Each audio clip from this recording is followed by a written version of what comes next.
This episode is brought to you by Shopify. Forget the frustration of picking commerce platforms when you switch your business to Shopify, the global commerce platform that supercharges your selling wherever you sell. With Shopify, you'll harness the same intuitive features, trusted apps, and powerful analytics used by the world's leading brands. Sign up today for your $1 per month trial period at shopify.com/tech, all lowercase. That's shopify.com/tech. TIAA is on a mission. Why? Because 54% of Black Americans don't have enough savings to retire. So in collaboration with big-name artists like Wyclef Jean, TIAA released Paper Right, new music inspiring a new financial future. With 100% of streaming sales going to a nonprofit that teaches students how to invest. Stream Paper Right now and help close the gap. What's up, guys? Welcome to the Sesh. Today I got a special guest. How long have we been friends, dude?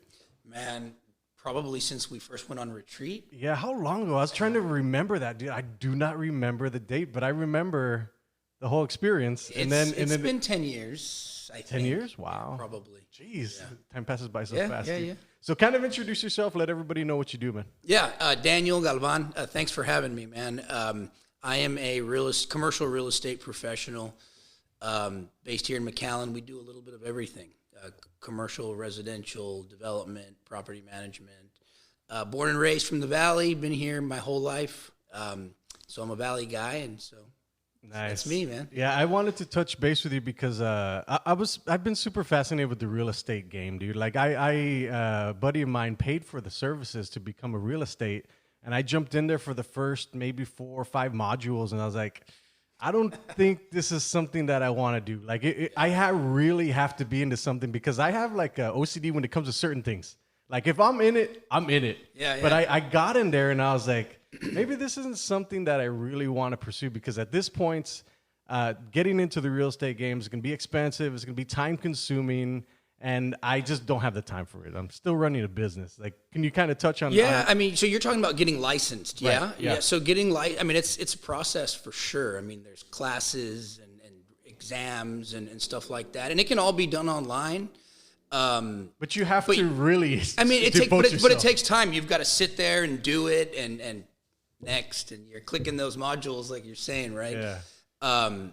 That's it. It takes time and it costs money. That's really it. The irony is that really doesn't prepare you to do real estate. It's you kind of have to be in it. Yeah. That's the best. I always say that. That's the best way to learn real estate is to be around it and just do it. Yeah. No, you're absolutely right. And then I saw that and I was like, you know what? At this point, I can either because at this point, I was telling you off camera that we lost $27,000 in digital land and NFTs. What do you think about that, first of all? I don't know anything about it, to be honest, man. I've seen it. I've seen real developers do things like that, selling lots in the metaverse. But I know nothing about it. I'd be lying to you if I said I did. But coming from like a buddy, like let's just say, like what do you think? Because you're intangible assets. Yeah, somebody once told me, don't invest money in crypto or things like that you're not willing to lose. Yeah.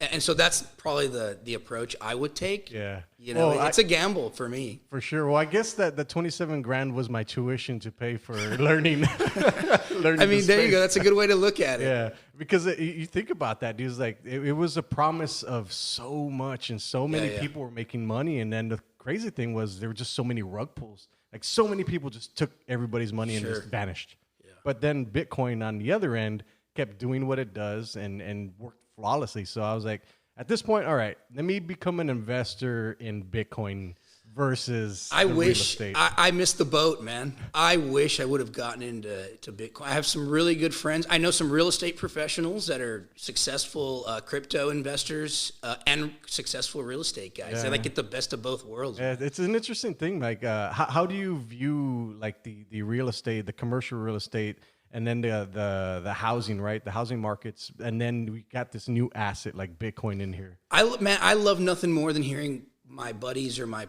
associates or whatever come in and say, "Hey, man, I sold a bunch of Bitcoin and I bought a property." Wow, like that's just cool to me, right? Yeah. Wow, yeah, you're right. Wow, and so I mean, it's like you said, it's just another way to diversify. Right, yeah. If you're going to invest, you can invest in crypto, you can invest in real estate. I'm a real estate guy, but I wish I would have invested in crypto when it was appropriate, the right time. Yeah. Well, I don't know if there's ever a right time, is there? Fair enough. I mean, I always say I don't have the stomach for crypto investment. Yeah, man. Yeah. Well, let's just chat about the RGV market, dude. There's something that I've been diving into deeply with the Rio Grande Valley, because I know there's already been huge investments in the internet infrastructure in the Rio Grande Valley, and it's quite amazing to see, man, because there is a huge digital divide where a lot of people don't have internet access. They don't have internet. They do not have access to anything. Sure. And now this is going to be solving that. And then I see that interest rates are going to start coming down. Yeah, they already did. So more people are going to start coming in. So kind of touch on how the Rio Grande Valley is going to be affected with this coming year. You hit the nail on the head. There's a lot of development, growth in infrastructure for communications and technology. I never realized how big it is. I'll get a little specific. I don't know if you're familiar. There's a building on the south side of McAllen, the Chase Tower, and there's like 40 fiber providers in that building. And so I had no idea, right? And apparently that building is the hub for fiber into Mexico. I mean, it's a big thing, man. And so that really opened my eyes to the whole tech component of our region. And I know that municipalities are spending money on that type of stuff, but it's huge. Connectivity is a big part of everybody who's doing business, no matter what kind of business they're doing, right? And so it's good to see that municipalities are investing in it as well. Yeah, bring that mic a little bit closer too.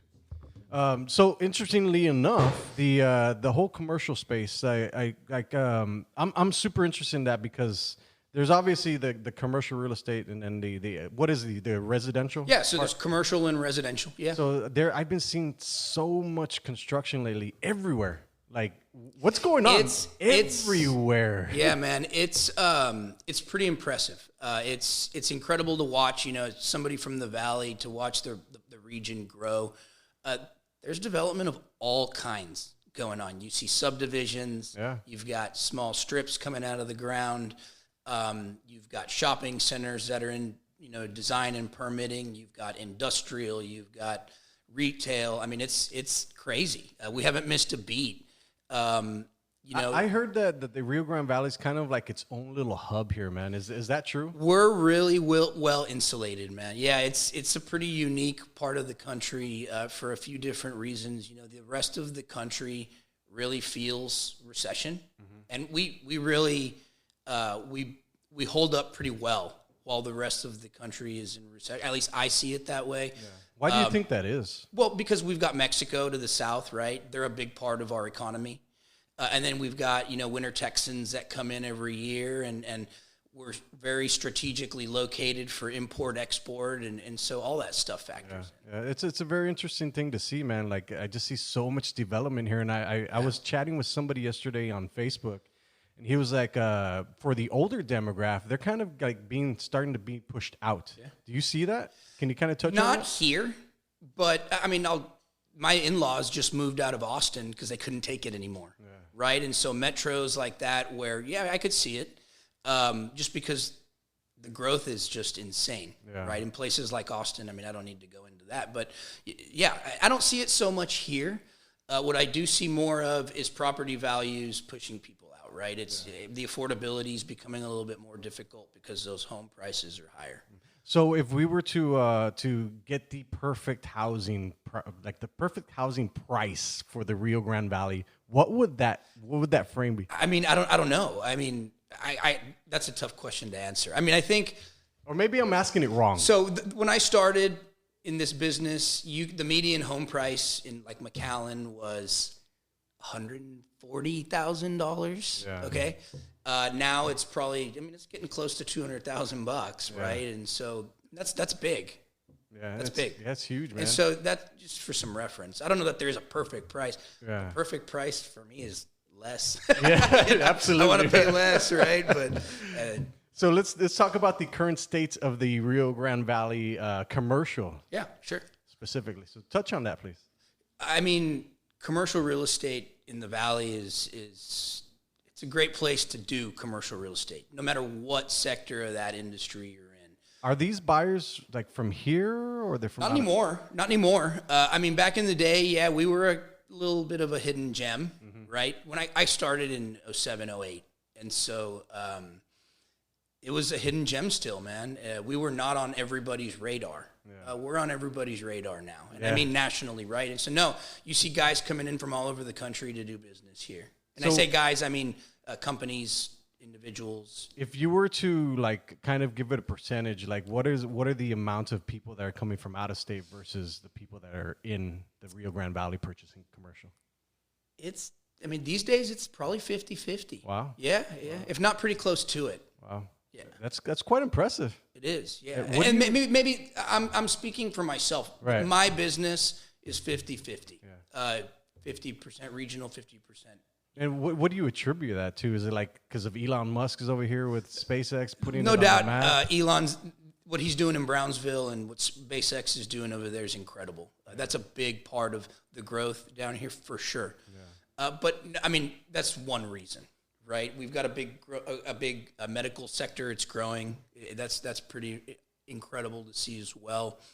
But no, I mean, I think the Valley's going to continue to grow for a while. What is the impact of having these outside investors coming in? Is there any impact? Does it affect the Rio Grande Valley residents? It drives up prices, yeah. Right? Because you get somebody coming in from Manhattan, right, or New York or wherever, and I mean, Manhattan is New York, but they come in and they're used to these big land prices, and it's relatively affordable here. Yeah, they see this and they're like, "Damn, scoop it up." Is that how that works? I meit's affordable, right? So they're paying $50 a foot for land in, New York or New Jersey, and over here they're paying $20. I mean, it's just cheap to them. Interesting, relatively speaking, right? To them. Can we talk about the Harlingen Mall? Yeah. So when me and Rob went out there, we were looking at it and it's like, this would be a perfect opportunity for a production company. Yeah, I think we talked about it. Yeah. We did, and I love the idea. It's a great idea because the infrastructure is there. I think 1 million feet or 1 million square. So the mall as a whole is north of 1 million square feet. So when something like that happens and people start evacuating from these places, like what happens? I don't know. I mean, that's a property management question, right? And so we were leasing brokers there for a little while, and it was a successful project. We took it from 65% occupancy, we got it up to like 80%, 85% occupancy. Yeah. The mall, right? And so we did our part. I can't speak to the property management. It's unfortunate what happened. Hopefully it gets resolved, but I mean, it's a really nice piece of real estate. The city of Harlingen is willing to, to step up and help and get it going. And it's going to turn out to be really nice. Yeah, it's an interesting thing because we were chatting with one of the representatives from the city, and she was like, "Well, the worst thing that I would hate it to become is another call center." And I was like, "Well, I mean, it could be a production studio." Malls across the country. This is not a Harlingen, Texas thing. It's not a Valley thing. It's a national thing. Yeah. Shopping malls across the country are being redone. I mean, and they're being converted. They're being redeveloped just because of the changing shopping habits of people like you and me, right? Yeah. Now it's Amazon and eBay and even Facebook, right? Yeah, I mean, that's just malls in general. I mean, and one of the realities is you see call centers are a part of that, but you also see hospitals and really nice storage facilities and condos. Even you can do it. There's a lot you can do with an old. I shouldn't say that much mall. Space. That's right, and just the way they're developed. But I mean, how do you argue that the real estate that thing sits on is it's prime? Nice. Yeah, it's 100% prime real estate. Yeah. So when these big storage facilities come in, does that signal something? Because I would assume like right here up the street, there's a huge storage facility coming in. I assume that just means there's a ton of growth about to happen. For sure. It follows the residential growth. Yeah, I mean it's so kind of touch on that because I think that's pretty interesting. I saw it and I was like, okay, we're growing. all you got to do is drive around and you see the storage units being developed. And so these guys are not stupid. Yeah. They do their homework. They do their due diligence. And so they see the demand. The demand is definitely there. I mean, it goes alongside all the apartments being developed, right? Yeah. And so, it's a good sign, I think. It's a good sign, and it's different. You know, we're in the Valley, we're used to the metal building storage facilities, right. The single story stuff with the roll up doors. I mean, it's a different product type, right? Yeah. I'll call it what it is in the industry, Class A storage. There's one up here by Sam's that looks really nice, right? And so they're modern looking, and they're aesthetically pleasing, right? And so it's good to see. I like it. Yeah, it's interesting to see, man, because I see the Valley just growing, like not only growing in population, right, but also growing like in the infrastructure. Like you can see it. Like and we need like the TxDOT stuff, the interchanges, and like something's going on. We're getting prepared for something. And that's an influx. I think I read a article the other day that's saying that by 2045. The Rio Grande Valley population will double. So by then, it'll be 2.4 million people. Like, isn't that awesome? I mean, I love it. Yeah. I love it. Like I said when we started talking, man, this is a good place to do what we do, commercial real estate, right? And there's plenty of it. Yeah. You know, we get our guys in from, the East Coast, and these are guys with, Coldwell Banker, commercial, corporate, or whatever. And they're in awe. You know, I'm driving them around. I'll drive them from Rio Grande City to Brownsville if I have the time. And they're just in awe with how much land there is, right? That's a Texas thing, but, I mean, there's no stopping the growth, man. Yeah, no. We're not going to run out of space. Yeah, definitely not, man.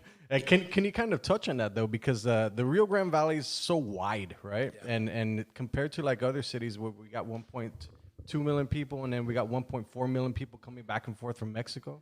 Like, compared to other big cities and metropolises, like, that's quite significant. Can you kind of touch on that?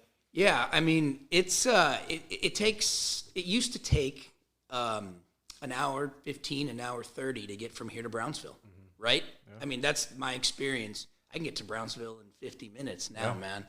So that highway infrastructure we were talking about, it's big. But the Valley, you're right, it's big, it's wide, it's sprawling, right? And so there's land everywhere.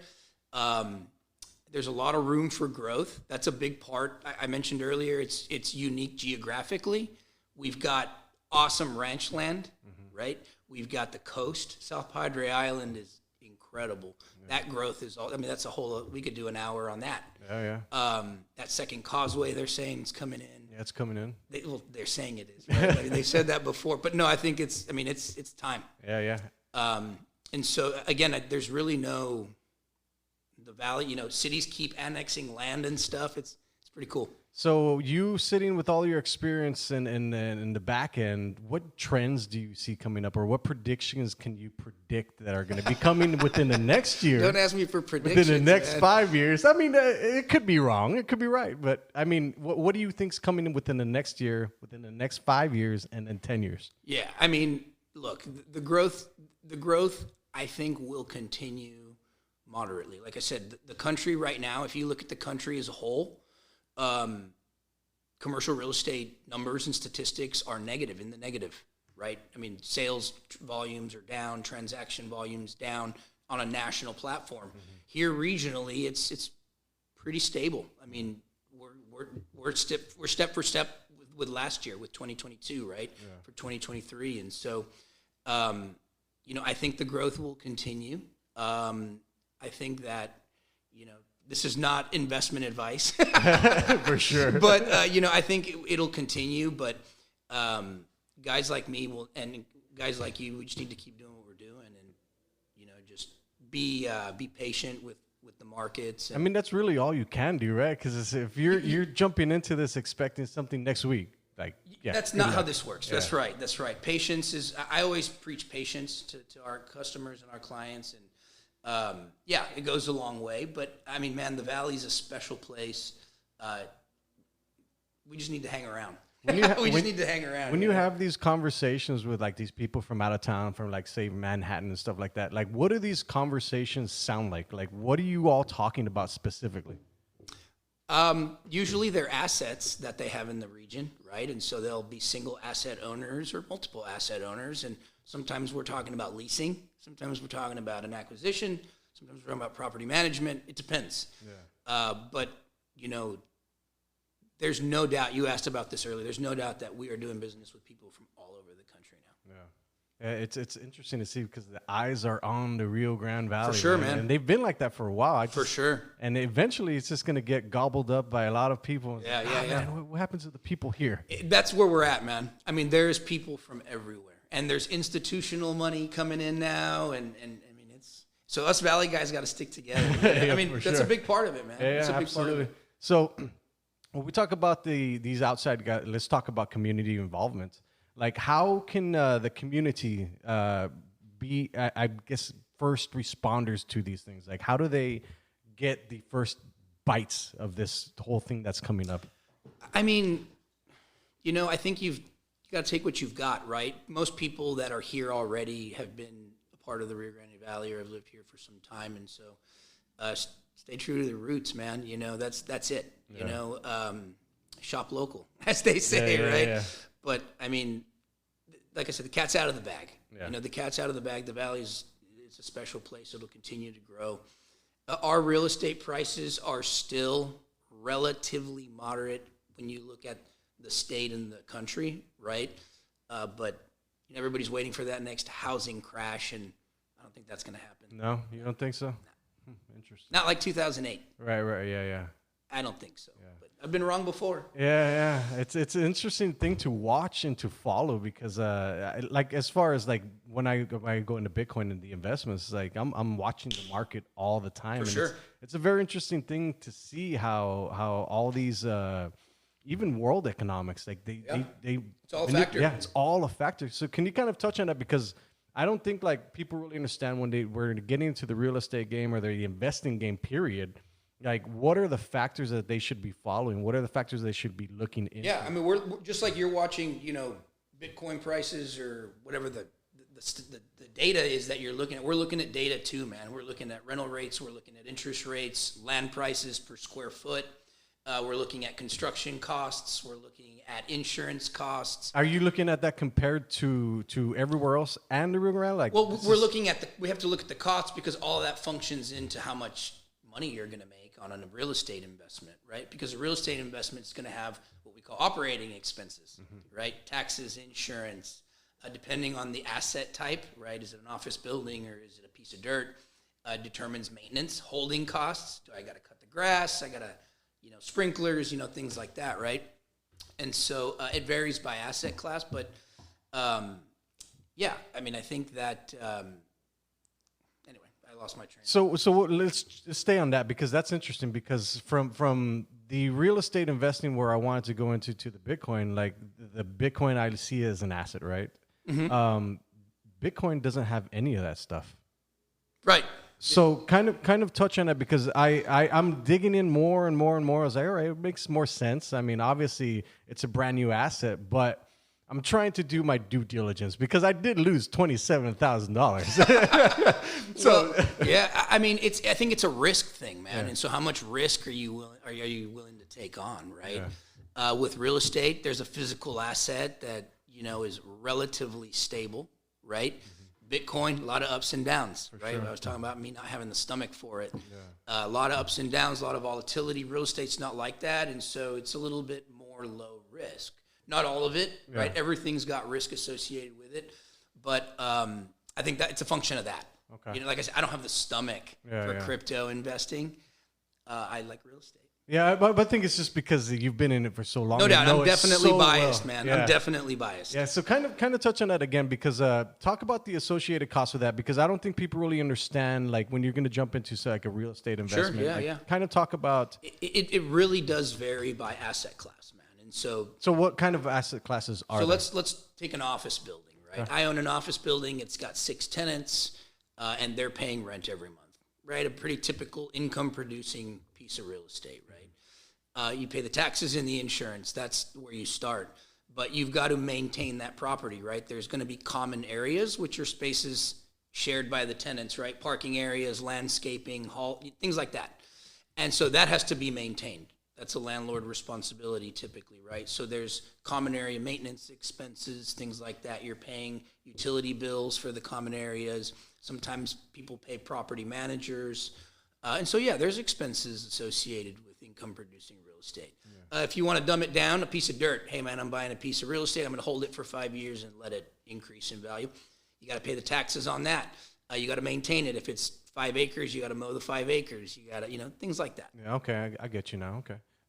As far as a renter's economy, I was hearing something the other day that within the next like 30, 40 years that we'll just rent everything and never own anything. I mean, it's good to, I don't know if it's everything, but there's a big renter's economy right now, man. I mean, you see it with all the apartment projects going up and I mean, it's not a bad thing. Rental homes are also a big part of the real estate investment world, right? Believe it or not, that's how most people get started. Hey, I want to buy a rental home, rent it out. That one's paid off. Let's buy another one. And that's actually a really good way to start in real estate investment. Yeah. So say I have my home is ready to go up for renting. How do I go through that process? To get your home rented? Yeah. Hire a real estate company. That's it. Yeah. I mean, a lot of people will try to rent or sell their homes themselves. I don't think a lot of people realize the value that a real estate agent brings. So kind of touching that, because I don't think people really understand it. It's like, why can't I just go onto Facebook and rent it myself? Yeah, I mean, and technically you can. Yeah. And give it a go. If it doesn't work out, call a real estate company. But there are services and value that a real estate professional bring to a situation like that, right? Starting from the marketing process, right? A company like mine has professional marketing platforms, technology, imagery, things like that. And then it takes relationships, it takes bandwidth, it takes reach to market real estate effectively, right? Yeah. And so that's something that not everybody has. Right. Sure, throwing it on Facebook is great, and actually that's a part of our marketing platform, but it's one step out of 12, right? And so take it a step further. Okay, well, we've got a deal now. A real estate professional is going to help you with negotiations, with contract work, with inspections, with dealing with a buyer. Which the average person has no. You need somebody to look after your interests, representation. That's what I tell everybody. You need somebody on your side. Yeah. No, you're absolutely right, because I found the value in, for example, like for a trainer, go as simple as that. Like for a trainer, I can't hold myself responsible. Like I need someone to say, "Hey, do this, do this." That's exactly how I am with my fitness. I need somebody to be like, "Jump that way, jump that way." Like that's just how I am. Yeah, because those are things that you just don't want to think about. Like I think it's the same thing in the real estate world. Is like you need somebody to guide you along, and help you. And I think keep you accountable too, because the accountability aspect of everything is like, how are you going to do something for so long if you can't stay accountable? You hire someone. You have to, man. And like I don't do my own taxes. Yeah. I don't put together my own fitness plan. You're right. I seek help from a professional. Yeah. That's my I would come to somebody like you for marketing or whatever, right? I mean. Yep. So let's talk about the apartments again, because I see these pop up everywhere, and I know a buddy of mine out in Westico that is a property manager, and he does quite a few property management sites, and kind of touch on that, because I've seen these pop up everywhere. Like on Ware Road, I saw another one pop up, and then over here in McAllen somewhere, I saw another one. I was like, what is that? What is that signal? Because is that just the young demographic of the Rio Grande Valley? I think that's a part of it. Yeah, I think it's our growing population, right? People who are coming in on contract work or whatever. There's the mic up a little closer. There's a lot of demand for short-term living, right? I think that's one of the desirable components of apartment living. Is that because people just don't want to be committed to one piece of land? That could be it. They're waiting for the economy to change before they buy a home, or they're here on contract work. Okay. A medical group brings them in, and hey, you're going to work here on contract for 2 years or whatever. They don't want to commit to a home. Things like that. Yeah. But what we're seeing a lot of right now is so you see these big projects, 100, 200, 300 units coming out of the ground all over the place, right? That's different. Historically, our region hasn't seen a lot of that. Mm-hmm. We were used to the fourplex model, duplexes. That was relatively new too, right? Well, so we saw a lot of that in 05, 06, 07, 08, right? And then it kind of chilled out a little bit. And then we started seeing these big projects, those are coming out of the dirt. What we're seeing now is a lot of subdivision development for duplex, threeplex, fourplexes, and it's lots, right? And so you're seeing the lots being developed, and then you're seeing the fourplexes developed independently in some cases, but there is a ton of multifamily development going on. It's a big part of our economy right now. It's a good sign. I mean, I think you touch on renters economy. Yeah. Can you kind of touch on the single housing again? I heard that at one point that the single houses were a really good investment, but they're going to slowly start not becoming a good investment. You're talking about like single family homes? Yeah. Yeah, I mean, I think that, it was nonstop for a few years. Yeah. Subdivision after subdivision and, just homes popping up out of the ground like crazy, right? And that's when, it was a free-for-all, man. It was a free-for-all. People building homes, super expensive. We'll see how that goes. But, that's cooled off a little bit. Okay. Builders are not buying the way they were. Subdivisions have slowed down. There's still a lot in the process. I don't think they all make it to the finish line, just because I think that's going to start cooling. Yeah. It'll keep cooling. It already has kind of slowed down a little bit. So if a home builder wanted to position themselves to be able to last that, what advice would you say? I don't know. I've never done business. I've never dabbled in residential. I've never dabbled in residential single family development, and so I don't want to. I don't know what I would tell them, man. I got you, man. Yeah. So let's go back to the commercial then. Like so what is the most profitable commercial?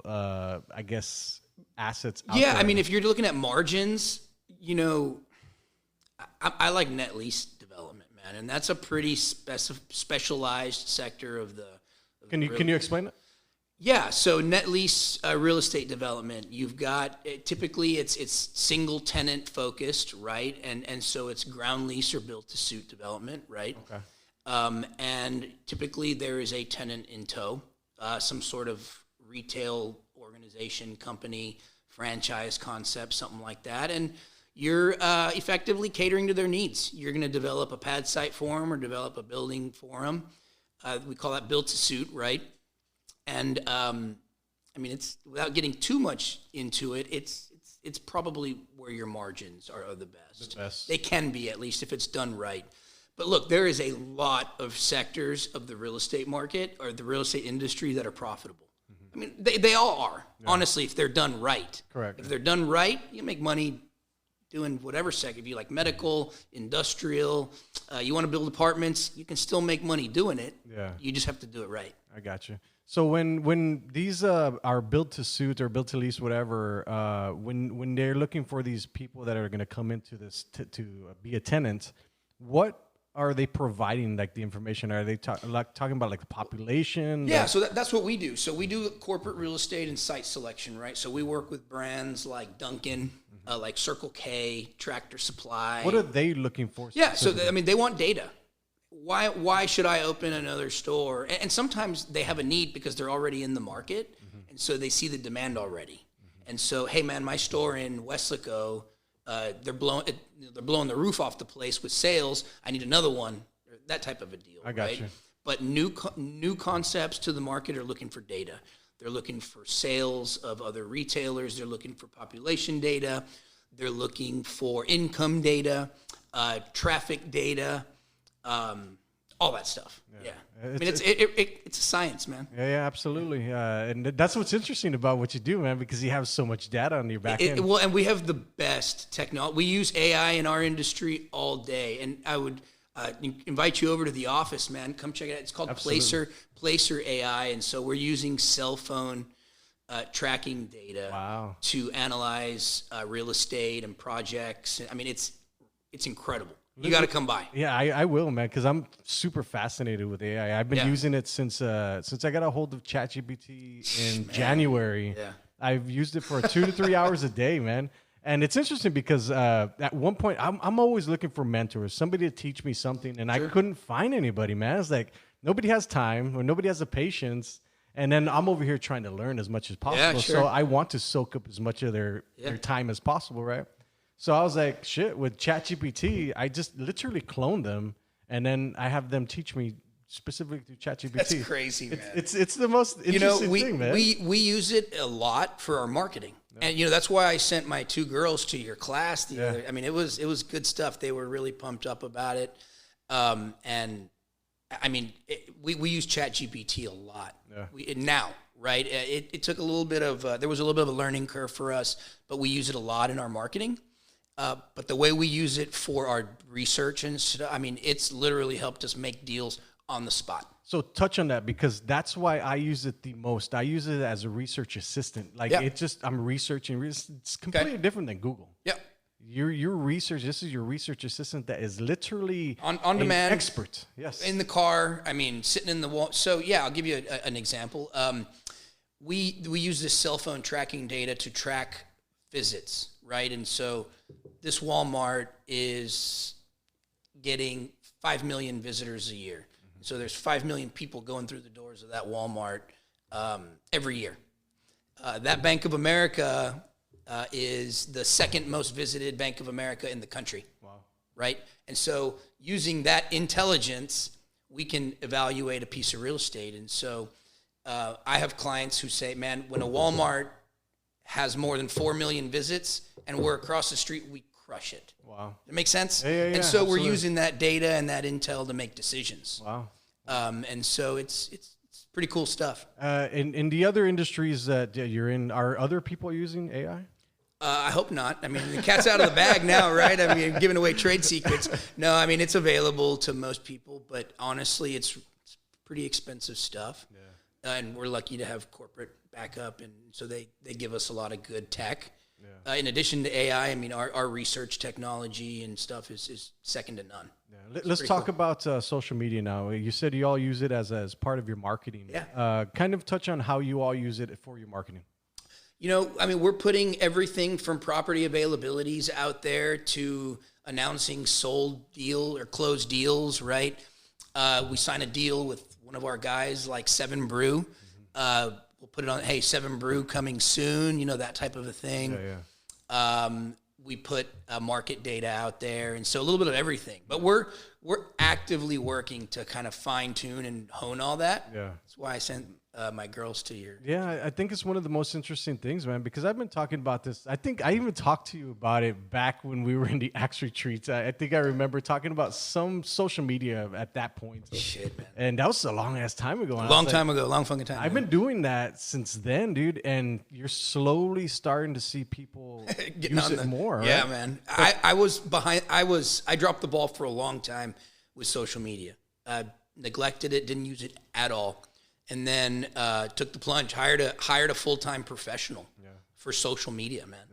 Yeah. And they do a little bit more in social media, but it's a full-time gig because we've got 2 companies and then we've got 3 platforms per company. Yeah. So they're doing 6 accounts, right? Yeah. I mean, it's a lot. Yeah. I don't think people really understand that social media is a whole nother job. It's a full-time gig, man, for sure. Yeah. And the crazy part about it too is I'm in it all the time. So I see, if you go on to Facebook right now or Instagram, you see the ads. Most of them aren't from the Rio Grande Valley. You'll see every few now and then. That just shows you that nobody's really using it effectively. Like think about that. Well, and I agree. I think there's a lot of meat left on the bone there, right? A lot of learning to do and a lot of upside, I guess is what I'll call it. I would liken it to the fact that it's a hidden gem. Like the same thing, like how people are starting to see the Rio Grande Valley here and they're starting to come in. Like eventually you're going to start seeing the prices of ads start to go up. And it's relatively cheap. I wasn't familiar with all that shit, man. Yeah. The buying ads, and I didn't even know you could do it. Yeah. And so our marketing and social media professionals can, hey, can we spend some money on this shit? Yeah. And sure, what, $10? And they're like, dude, no. We're like, what the fuck, $10? Yeah.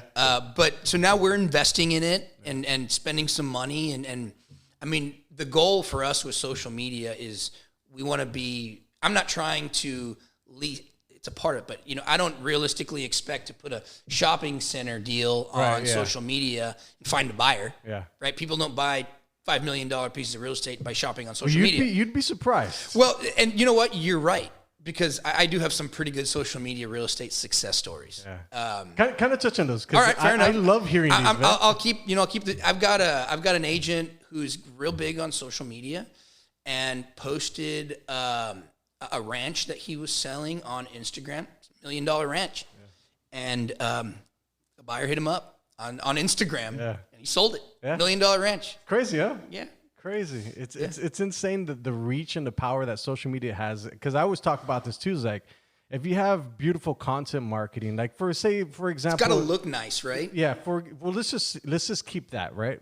You have a beautiful home that you have pictures of, right, or a beautiful property, but if 10 or 100 people are seeing it, it doesn't really matter. Like, you need the ads behind it to reach the multiples of thousands. Yeah. That way, at that point, it's like a big, huge funnel. It's your awareness, and you get down to engagement. It just goes down. Yeah. But I think that kind of shows you where we're at with social media. Is like, at one point it wasn't pay to play. Now it's pay to play. Like, it's a crazy thing to see and witness.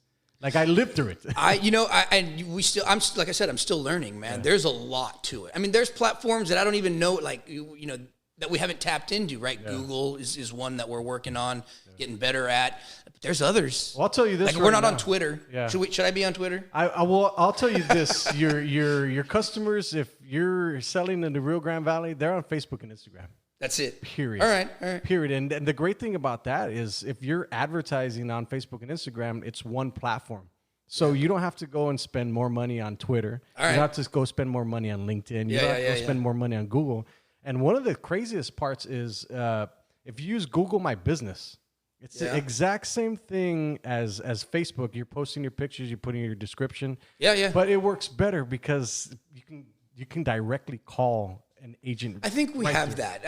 I think we have that. I mean, we get people like, I was looking at some data, how people Google us and how people are searching for us. And it's kind of, I was like, people Google for us? Like, I mean, that's just, I don't know, man. And imagine if you had every single day you posted something on Google My Business. Like, that's the power of it. So if you just post more than you're doing now, you'll automatically have better results. Right. Like, it's just that little extra part. But going back to the Facebook and Instagram, is like, if your customers are here in the Rio Grande Valley, they're on Facebook and Instagram, and you can sell to them. Like, I've proven this over and over, and it's relatively cheap to reach the entire Rio Grande Valley compared to other avenues like radio and TV and stuff like that. Like, it's relatively inexpensive.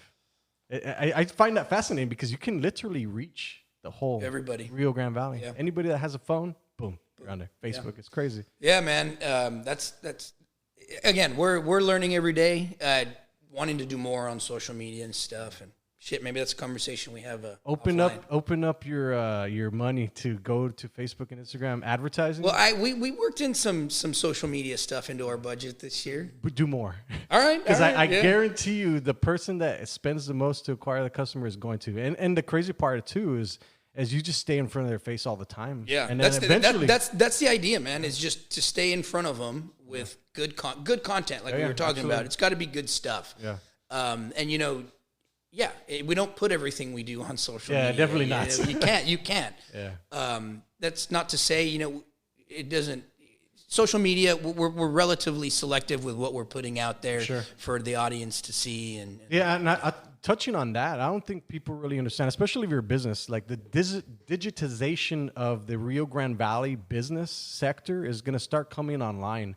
Like, you think about that, like 10 to 12 million businesses close every year, right? The amount of businesses in the Rio Grande Valley keep growing and growing. Some of them fall off, some of them go out of business, some of them last, right? But you're going to start seeing the digitization of the Rio Grande Valley business, specifically because the internet providers are going to start carrying better providers. Like, they're going to start better productivity, better interconnectivity. All that's going to be coming. Yeah. So the digitization of the business storefront is going to start coming in 2024, 2025. And you're going to start seeing that, like a brick and mortar business, your online digital, I guess your preferences, whatever, your site online has to mimic your brick and mortar. And I don't think people really understand because they're like, well, just make me a website, just make me social media. Yeah. Well, that's a huge reflection of you. No online. doubt. And again, something we neglected for a long time, even our company websites, you know, we're relaunching our residential website right now. It's actually under construction just because we want to keep up, right? Yeah. It's important to keep our websites fresh. And so for sure, that's always on our radar, man. Yeah, I find it interesting because you think about that, like if it takes one person to give a bad review. Like for sure. It's like a customer complaining in store, but if they complain to you in store, it's like you and me, like having that conversation. Well, but people, if it's online, people can blow you up online, man. I mean, they can blow you up if they want. Man. Yeah, and so that's why I'm super selective. Same as you. Sure, like what we put online is very interesting because it's perceived differently by everybody. It's an everybody's got an opinion. Yeah, everybody's got an opinion. Sure, man. So let's keep on touching about the Rio Grande Valley market, man, because I'm super fascinated. So if I was an investor here in the Rio Grande Valley, I got some money that I want to put into commercial lots. What would be the first step? To invest in some sort of commercial real estate? Yeah, commercial real estate. So it's largely dependent on how much you're looking to invest, right? But generally speaking, you need to determine if you're looking to invest just cash or if you want to leverage that cash, right? Meaning go borrow some more money to up the size of your investment, right? And so, you know, I hate to potentially turn people off, but I always say that you need almost $1 million to start investing in commercial real estate, right? And so it deters a lot of people, right? I would say I'm going to pivot and kind of, if somebody was going to invest in real estate, generally speaking, I touched on this, Matt. I love the idea of single family rentals, right? And you build a small portfolio of those. It's simple, it's low maintenance, and it's a good way for people to start. Okay. Probably, you know, from a guy who's specialized, I like commercial real estate, man. That's what I do. That's I own residential real estate, and that's how I started my investments. And it's like I said, it's low maintenance, it's very low responsibility. There's not a lot of headaches. Right. Look at it this way: you'll buy a fourplex. You got 4 tenants, 4 HVAC units, 4 refrigerators, 4 everything. Yeah. You buy a single family home. You got 1 tenant. You got 1 roof. You follow me? Yeah. And so, I mean, just that alone, and the returns are going to be almost the same. Interesting. Yeah. Wow. What are some of the pitfalls that somebody would go through for if they start investing in this? Yeah, overreaching, man, for sure. Okay. Don't bite off more than you can chew, right? Yeah. And that's why we're talking about, you know, if you're going to invest cash or you're going to go borrow some money. If you're going to borrow money, go talk to a bank. How much can you borrow? Do you want to spend that much, right? I mean, you got to be careful. Yeah. But a lot of people overreach. And so you want to be conservative, right? It's good to swing for the fences, and it's good to take risks, calculated risks, right? Sure. And so, just be careful not to overreach. Yeah. Are there a lot of overreachers? You know, we'll see. We'll see, right? I mean, we're starting to see some foreclosures come into the market, which usually means there's more to follow, right? Yeah. But we'll see. If people overreached, you'll start to see it. Yeah. Oh, it's interesting, man. Okay, before we finish off the podcast, kind of give me, with all your accumulated knowledge, all your experience, what is the best advice that you can give for the Rio Grande Valley going forward, as far as from the commercial side? Work together, for sure. Work together. Brownsville needs to work with McAllen. Edinburgh needs to work with Weslaco. We have to work together. We have to have the mentality of one region versus being competitive and competing with each other as municipalities, right? Is that how it is right now? No, it's actually, we've come a long, long way. Right now, there's organizations in place that do a lot for our region to that effect, making sure that people are working together and collaboratively, right? Candidly, when I started in 2007, I mean, it wasn't like that. You know, it was definitely competitive. Everybody wanted that big deal, right? Yeah. And so when you compete against each other, I think it's a little bit counterproductive, right? Yeah. And so, no, we've come a long way, and the region's going in the right direction, but we've got to work together. Yeah. The Rio Grande Valley is growing. It's awesome, man. Yeah, it's pretty kick-ass to be a part of. God willing, it's not going to slow down for us. And I say this all the time. There's enough for everybody. Yeah, there really is, man. I used to think that like everybody's my competition, but really, like you can't, man. Yeah, if you're good and you're good in the marketplace, you're just gonna stand out. Like that's just how it is. We've built such an incredible team here at Coldwell Banker that that's really what allows us to be successful, man. It's very much a collaborative effort. We have a healthy competitive drive, right? Yeah. I mean, you want that, yeah, right? You need competitive. We have a healthy competitive drive, but internally, I mean, everybody's successful, everybody works hard, everybody's happy, right? Yeah. So it's a lot of fun, man. Yeah, it's a lot of fun. I can imagine working on a good team. That's. I told you earlier, come by, hang out, Absolutely, have a coffee or That's whatever you want, man. man. Absolutely. Yeah. So let everybody know where they can find you, man. So our office is in McAllen. We're at 508 East Dove Avenue, just off the McCall and Dove intersection, right across from Renaissance Hospital. They can check our websites at cbcriograndevalley.com. And then our residential website for now is coldwellbanker.com. But our new site is under construction, and that's going to be cblamancion.com. Awesome, man. Hey, well, I appreciate your time. I appreciate the insight. Yeah, thanks for having me. It was a lot of fun. We'll do it again. All right, guys. We will see you next time. Peace.